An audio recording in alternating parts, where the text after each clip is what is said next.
Hello and welcome back to JV Commits. This is your host Slayton as always, and today we are going to be doing something a little different. So we are going to be talking about the gender pay gap in sports for my English 101 class. So the pay debate is a very controversial topic for a lot of reasons. One of the reasons is because they believe that male masculinity is considered to be more dominant, so that's why they're getting paid more, which is really not true. And this also talks about the economy and how the economy works.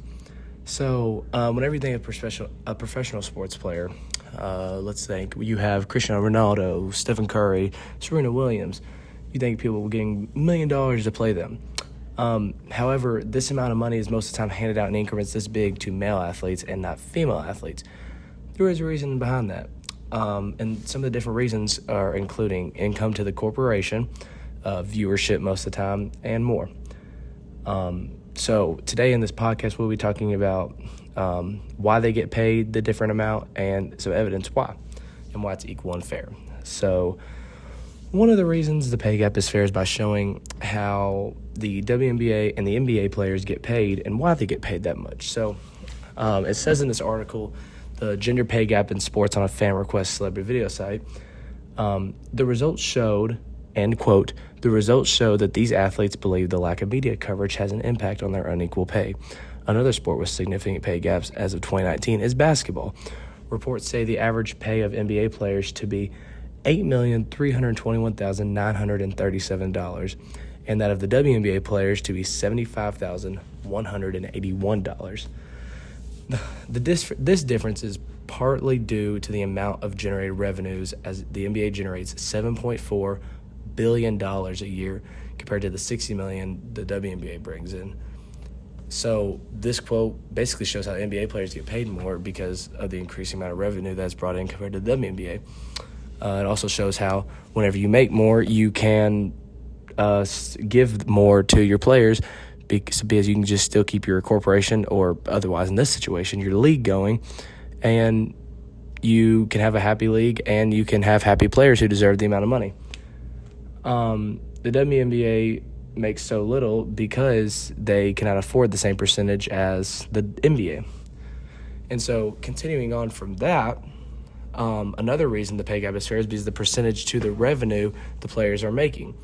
In the article, The Gender Pay Gap in Sports, it stated, while the WNBA does not make a fraction of the NBA's revenue, the WNBA pays out only 23% of the league's revenue to players.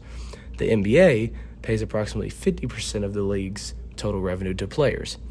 So this quote basically proves my statement about how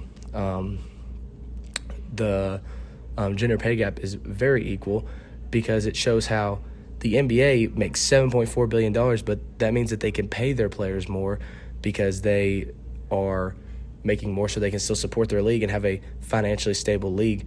And they can use that money on the players that deserve that, because if you're bringing in that much money, you're obviously going to want to pay them more, so they can't say, oh, we're not getting paid enough, even though they do get paid a lot of money for considered to everyday 9-to-5 jobs.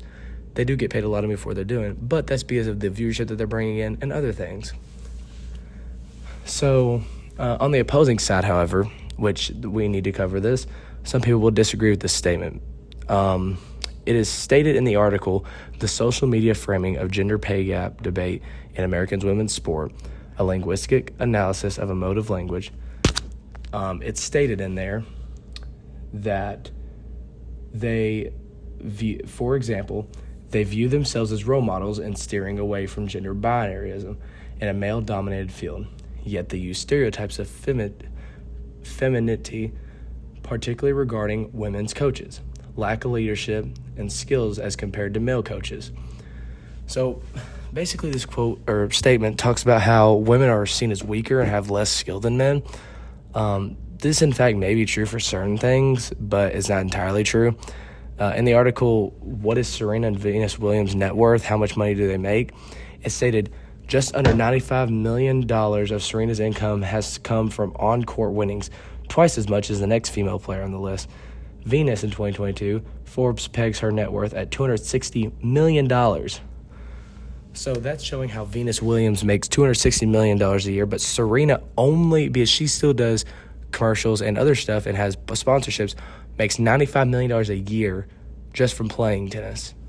So it shows how women can make just as much as men if they bring in a large viewership. But if they do not, then they will suffer from that with their pay, because as for example in the WNBA, they do not bring in as good a viewership, so they're not going to get paid more.